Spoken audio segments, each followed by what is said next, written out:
Hi girls, ladies, this video is about appointment setting training. I'm doing it once in a video so that you can listen to it as many times as you need. I want to be really to the point and yeah, okay, let's go. Appointment setting.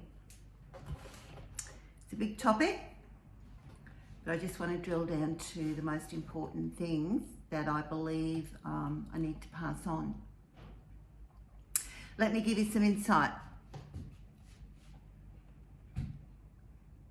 In my background, when I worked in corporate, I was in retail, then business to business in different industries. Was all customer service, was all relationship with clients. And on the way, during the time of surviving, I did some work which required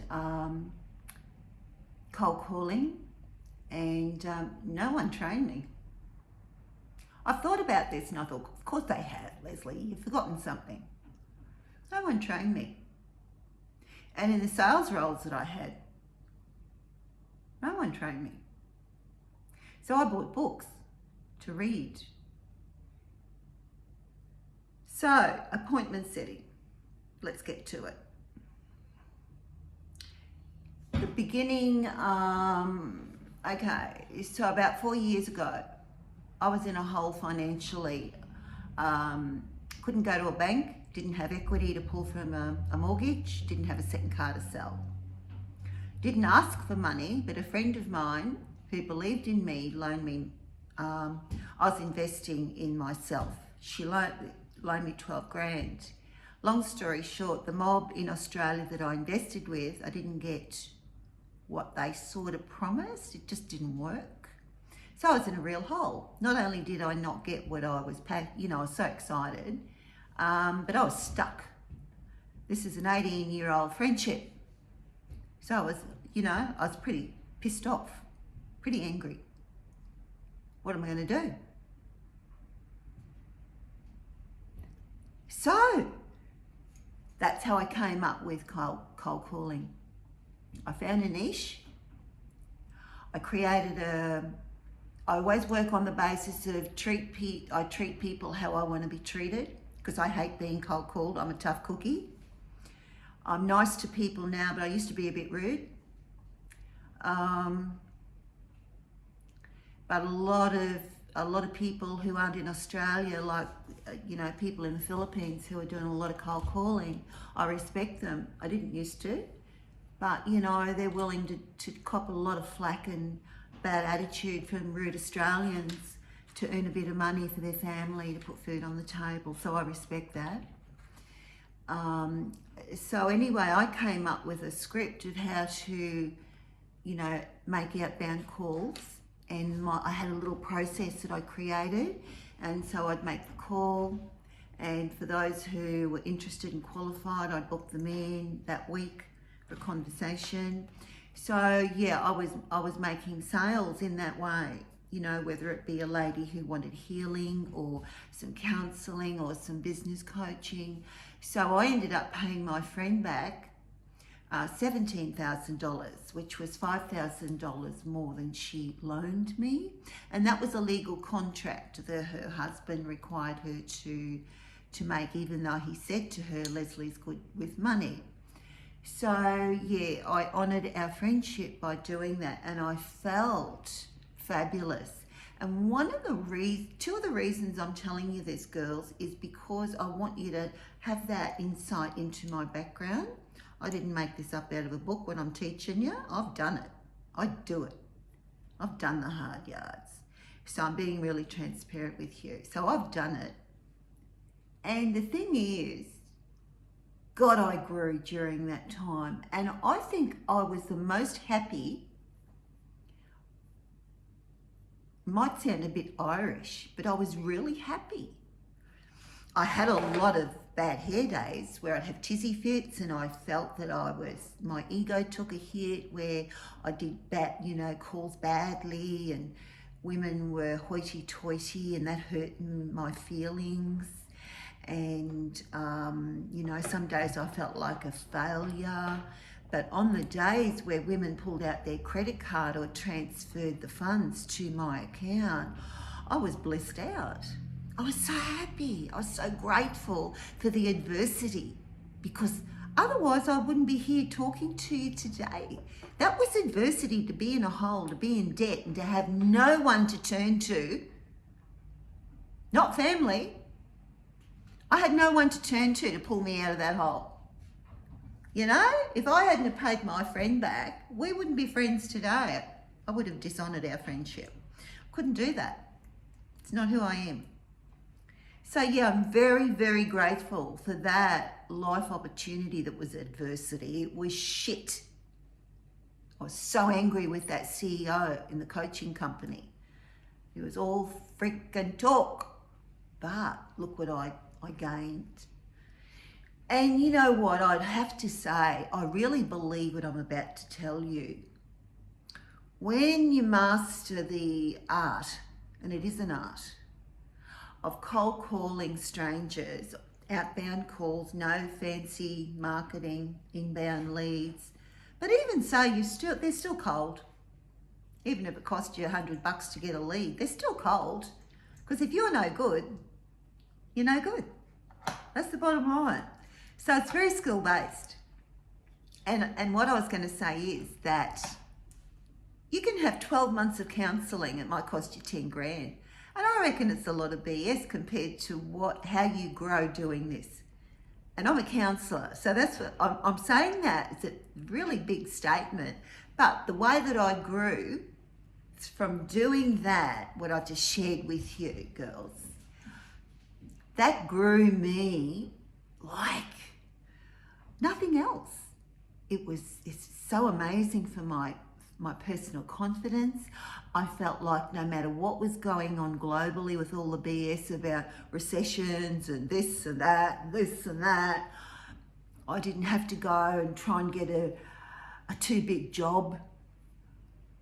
You know, all I required was a laptop, a phone, a notepad, a pen, my health, my voice, which I lost last year during COVID, I couldn't work, a good mental attitude, a good heart state, and you'll make money.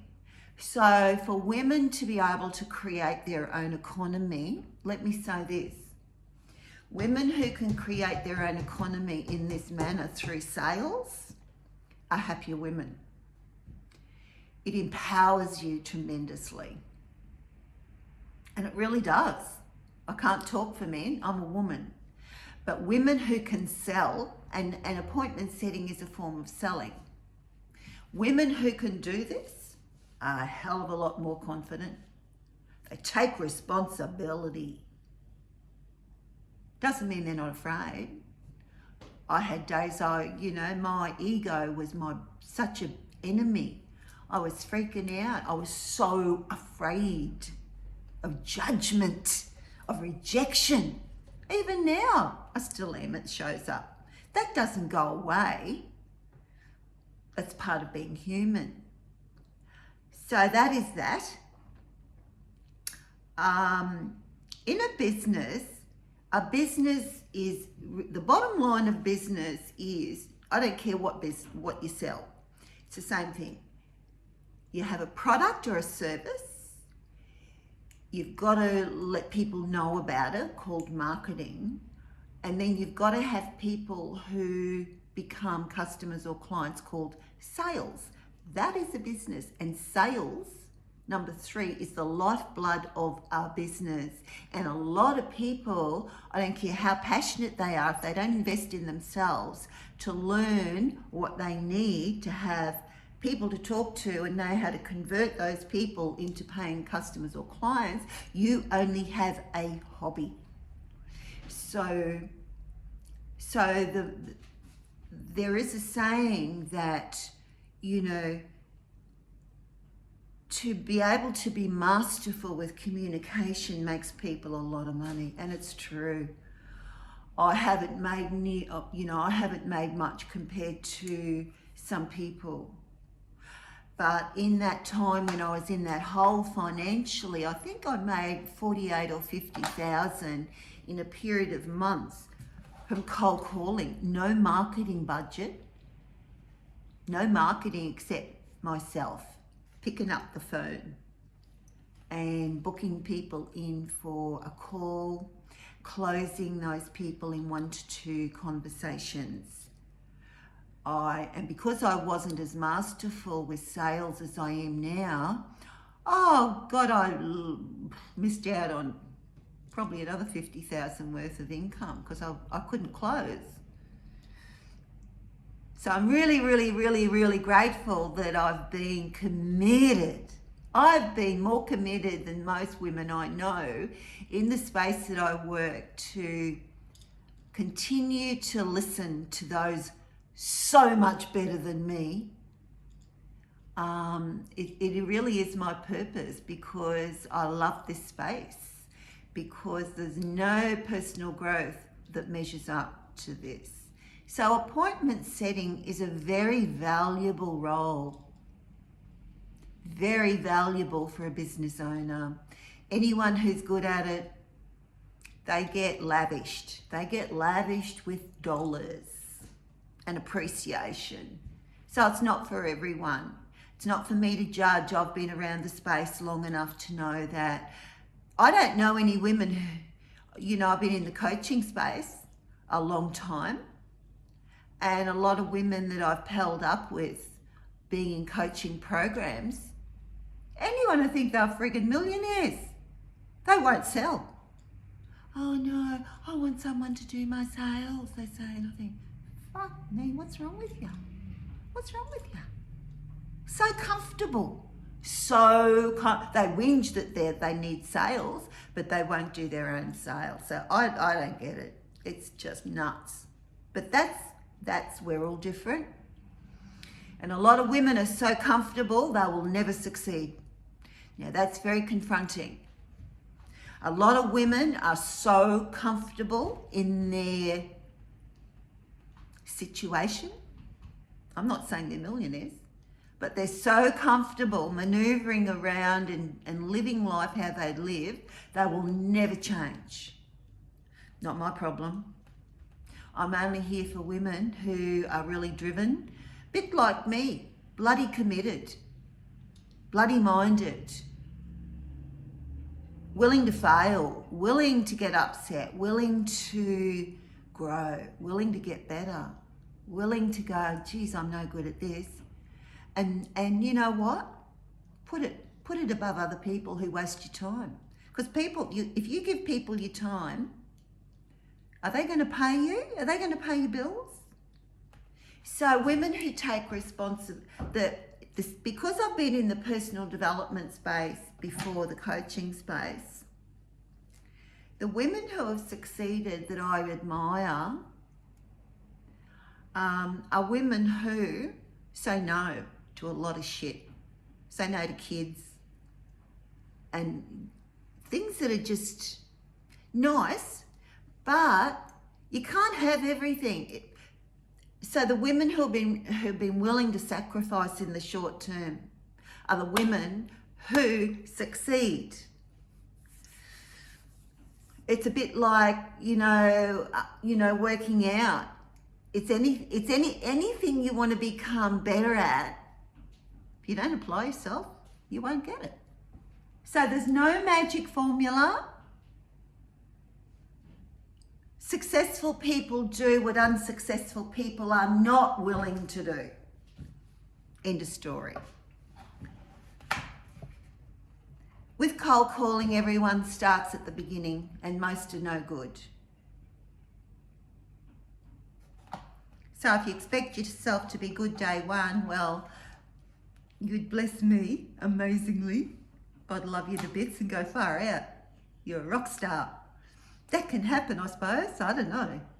I haven't experienced it. But desire is a big thing. Having that willingness to not be distracted. You can't be distracted. You cannot do this and expect results and be distracted. You cannot, well, do it, but it won't work. You've got to treat it with respect. You've got to dedicate the time to it and you focus and treat it with love, realizing that every call you make can make you money and still be unattached. So it's a bit of a fine line by giving it everything you've got, but you've got to realize, let me say this, girls, do you like to receive cold calls? I don't. I'm the biggest critic out, and I feel like saying to them, you need me to coach you because you're no good, but I'm not rude. So just imagine the people you're going to call. How do you sound? You sound like you're reading a friggin' script. Would you want someone to call you like that? I don't think so. So you got to be willing to walk through the house, read it, think, oh God, that sounded terrible. Get in front of the mirror. You got to do this. And if you don't, you won't succeed. You've got to become that way that you own the script. I always have it in front of me when I'm calling, and I follow it, but I don't read it. And when you've been doing this for a little while, you've got to own it so that it's natural. You got to speak to people like you're speaking to people, not talking at them. People hate getting cold calls. People hate sales calls. So don't do it. So if you want to be good at this, you've got to own it. You've got to, I would strongly recommend, because I used to be, still am, but when I was in that ditch, I went for, and this is the goal, it's still the same, I went for 8 appointments a week that I set. When I was doing that, you couldn't have wiped the smile off my dial. I was so pleased with me and unattached to the sale, because I knew a couple of them would cancel after they'd seen I was doing videos back then. I learned how to do videos, and some of them didn't like me and they'd cancel, which I did ask them to do, and I don't mind that. I don't want to waste my time with people who don't like me. So when I had 8 appointments booked in for the week, that week could be Tuesday to next Monday, whatever, but I was just really happy and really relaxed because I knew that 2 or 3 would cancel, and I didn't care if they did. And I only needed 2 sales to have a much better than average week that most people don't have. So, so the goal now still is 8 appointments for the week. I have no agenda. They come how they come. Whoever makes them, makes them. But if there's 8 appointments booked in on my Calendly, so that you girls will be booking those. You're going to be very well paid. So part of your role is you'll get my login details. You will be I will have to update my Calendly every morning, and you will view the availabilities for the week, and to be able to negotiate that with a prospect when she's looking at her or he's looking at his calendar, what's booked in their commitments. And then so you confirm that with the prospect. Then when you hang the call up, you will log into my Zoom and you will schedule in that appointment for me with that person on the day and the time, and you'll have their email address. So because you're going to be very well remunerated, that's part of your responsibility. Otherwise, I'd be stressed out of my head if I was having to, work with everyone's appointments and check my Calendly. It just wouldn't work. It'd get all messed up, and I need to be in a very good emotional space and a very good headspace. So, and it is the role with appointment setters, they do have, that's part of their role. That's what they get paid for, is booking the appointment. And because this is on Zoom, So you get I don't use an A4 diary, I use my Google calendar. So you'd get the login details for both, and it's nice and clean and simple, and everyone knows what's going on, and there's no double ups, no stuff ups with appointments. So the other thing is, I want you to have an A4 pad, and every day you date it. At the top of the page, you put calls, and for every call you make, you put a stroke, one, and then spoken to, same thing, and then voice message, you're going to leave a voice message, and then booked. And then, so that page will be devoted to the day, and you'll have a record. You'll have details there of who you've booked, so that at the end of the week, there's no grey areas, and you can evaluate your own week. And this is a simple little method that I've done from day dot, and it gave me real ownership. I'd look at on the days when I fell down, I'd see the results on that piece of paper if the numbers weren't there. And every day is just so different. You can't get hung up in your head. You can, but it won't do you any good. So I'm sort of telling you this stuff, but the only way to really find out is by doing it.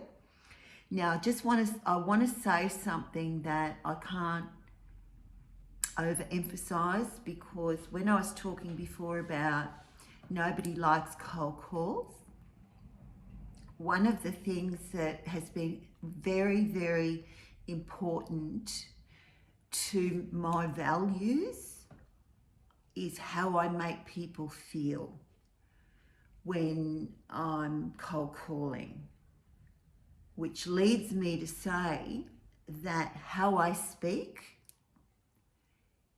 I want you girls to value that you're going to have to learn new skills, because if you talk to people and they feel when hearing you that you're a salesperson or a telemarketer, they will immediately shut shop. So I started out doing that because, I don't know why, because I'm a counsellor, don't know. But I knew, because I could sniff in 2 seconds if someone rang me cold. Bloody telemarketer. Hated it. So I don't treat people like that.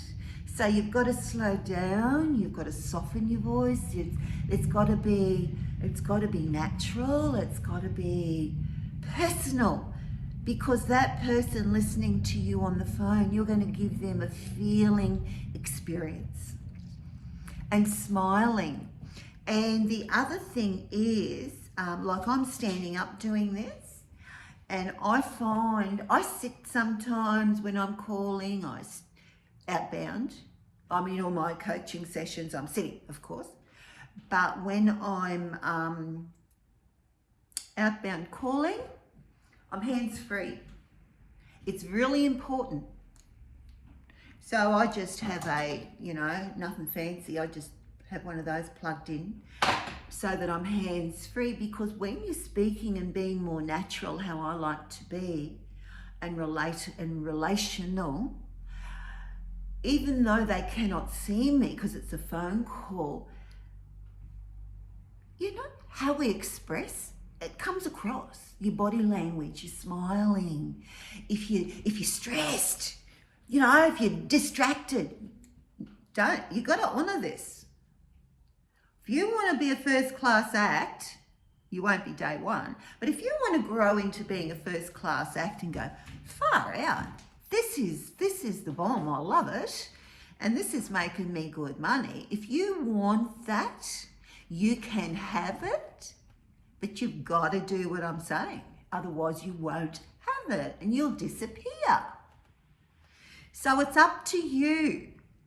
So if you want to take responsibility for this and fall in love with it and go, you know what? Most people won't do this. I'm so grateful that I'm willing to do it. How amazing. Because believe it or not, There are some people who have given me feedback of appreciation. They say, God, you're courageous. And I say, oh, really? Why? They say, picking up the phone and doing cold calls, and you do it so well. So I've had a lot of positive feedback. You know, even though there's a lot of people, obviously they haven't liked my voice, or maybe I've had an off day, and there's some pretty stupid, rude people out there too, who on a phone call, they might consider themselves to be really nice people, but you'll find people are Jekyll and Hyde. And I used to be, you know, probably 6-7 years ago, I used to be a bit rude with cold callers. So, you know, I'm no goody two shoes, but not these days. I'm more compassionate to people generally, especially when they're ringing from offshore. I don't care. You know, they're willing to be abused, and because Australians really don't have an attitude of servitude. And that's where sales is service. And appointment setting and being a really nice person, being skilled, but being very nice, people really appreciate a personal call. Because you've got to realise there's so many small-time operators in business. They haven't got everything sorted, but they don't know really where to go for help. They don't know what they need, because they're not business coaches. They don't know what they need, and they don't know who to trust. And since COVID, there's so much skepticism.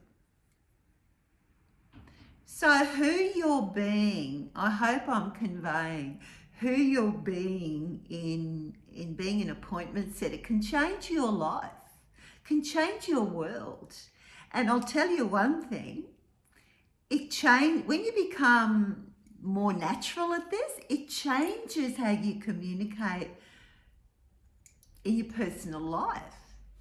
And you know, like in any business, the people who have started out as appointment setters and had good results, and where the bosses promoted them into training them as a closer for sales, those people make a fortune. But start out green. They don't start out at the top, they start out green. But they've got enough humility to be trained, to get the shit out of their head. Don't bring with you what you think, oh, I know what to do. If you're not teachable, you won't do it. You got to be willing to listen and apply from someone who's done it. So yeah, appointment setters, you learn so much. I've learned so much doing it. And I can say to you girls honestly, if I hadn't have done the appointment setting to grow my business when I was in a ditch financially, I wouldn't have been able to sell.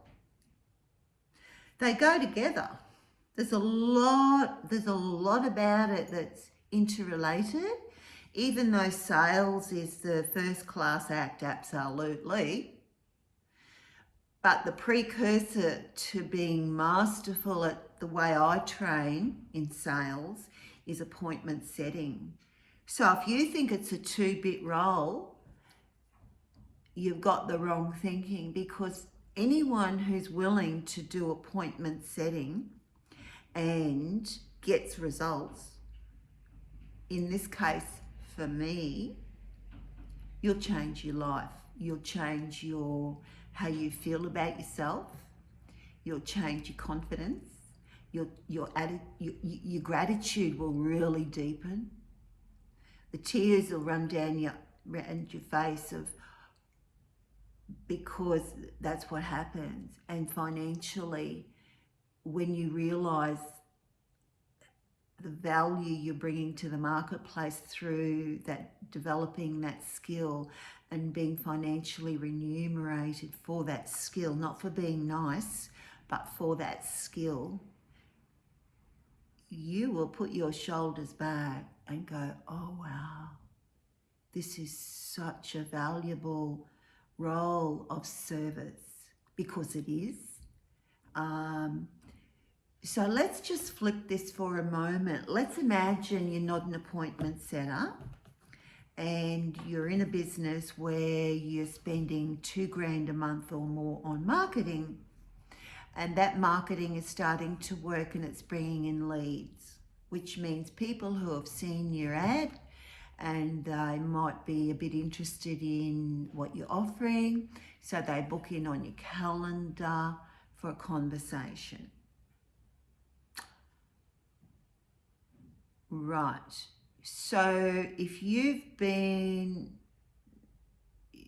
cold and haven't had any appointment setting training, haven't had any sales training, that's the more emotional way, the feminine way, not the traditional way. So if you haven't got the skills, I don't care if you spend $10,000 a month on marketing, you might only get one sale out of 30. So yeah, so the apprenticeship of what you learn as an appointment setter, it becomes a much more elevated aspect of your life, of your skill set, of being masterful. Because let's bring it back to what business is about. Having a product or a service. You either have customers or clients. Only if you know how to market. So marketing, the word marketing means people to talk to about your product or service. That's all it is. Doesn't matter how you do it. Whatever works, that's marketing. People to talk to. So that's where appointment setting here is the bomb, make or break. And then converting those people who are booked in, who are interested, and the skill to convert those into paying customers or clients. That is business. If you haven't got that, it's a hobby. Doesn't matter how many degrees you've got on the wall, I don't care. It's bullshit. And that's where the majority of people on the planet can't sell. And in terms of people being appointment setters, I don't know how people get by who are struggling because they haven't got the humility. They're so afraid of fear. Yeah, afraid of fear. They think it's going to kill them or something. And they think rejection's going to kill them or something. Oh, it's a bit weird. It doesn't. I've had a lot of rejection, a lot of fear doing this. It's strengthened me, my character. So yeah, for those people who aren't willing to do it, maybe it's a good thing because there's hardly anyone who will do it. And in fact, it's mainly men. Because men don't suffer rejection and fear like women do in this space, because women want to be accepted in the tribe. So yeah, it's a first class act. So if you want to change your life, this is an opportunity that can do that. If you seize it with the right attitude, and your heart attitude, and if you can't emphasize gratitude enough, I'm not here to teach you personal development and how to do your own mindset, but if you don't do that and really feel it and have your own goal and reverse engineer, get involved. I'm saying I want 8 appointments a week. Get involved. Don't treat it like, oh, she wants 8 appointments a week. If you want to make a lot of money, go far out. What have I got to do? How many hours have I got to do a day until I get good at this? Own it. Have a goal. Reverse engineer it. Get committed. Make it yours. And in that way, you've just increased your chances of changing your life and who you are exponentially, girls. You can play this as many times as you need. I'd highly recommend you do. And then the other part of this, I've given you the about the day pad and the Calendly and Zoom. And then apart from this, what you're going to need is some role playing to hear me. And for you, if you don't practice this until you're wasting your time. So you need to, the new script, you need to get hold of it with reverence. And if you think I'm being intense, I don't care, because I know. Some things I know. And if you want to fall in love with this and make it yours, I'm giving you the green light. Make it yours. You will get my full support and love all day long. But if you don't, you won't get that from me. Because this is business, and for women to succeed at this, it's a level playing field. Everyone's got the same opportunity, and that is a truth. That really is a truth. So you've got to have your reasons worked out as to why you're doing this, your WHY, and money doesn't come first. So work out why you're doing it and how much you'd like to make, and then reverse engineer that so that you're driving the ship. You're driving your ship, because if you make me more, you'll make more, and everybody wins. So you can treat it like a business, or you can treat it like a tack on and it could be a business. It's an opportunity for a business. I won't put a limit on you. You'll only put a limit on yourself. I won't put a limit on you at all. No. It would be joyful to work with women who, we're all on the same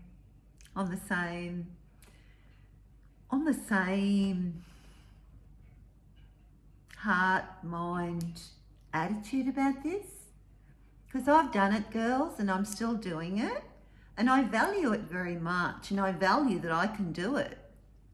So I know you can, but you've got to make the choices. And this has been 37 minutes, so I better wind it up.